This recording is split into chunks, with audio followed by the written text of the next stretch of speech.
Sometimes a horror movie or game can straight up be objectively bad, and yet fans of the genre will still absolutely love it. It can make reviewing horror games genuinely difficult. Like, I'll be honest with you, I don't know if this game is legitimately good or not. But maybe I'm getting ahead of myself. Here's what you need to know.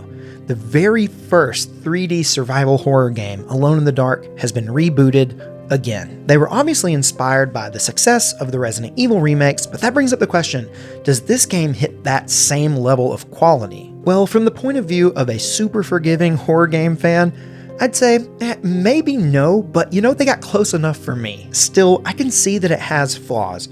The combat is really awkward and not in the good way that adds tension.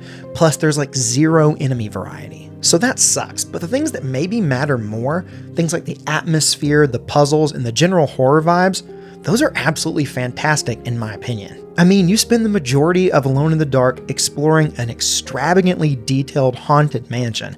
It's the quintessential survival horror setting. I love this kind of stuff. Still, although I really enjoy this game, I have reservations about fully recommending it. You're supposed to play through it twice, once for each of the dual protagonists, but even then, it's a really short game. Now, I don't personally mind that too much, but I know that a lot of people are going to want something more out of a game they just spent $60 on. But I almost guarantee you that this game's going to drop in price, probably sooner rather than later. So if you see this game down the line at a price that makes sense to you, I'd say go ahead and get it. So maybe I can't recommend Alone in the Dark to just any old gamer the same way I can the Resident Evil remakes, but if you're like me and you unabashedly love horror games, I mean, as long as you find this game at a price that makes sense to you and that you feel good about, I think you'll really enjoy it.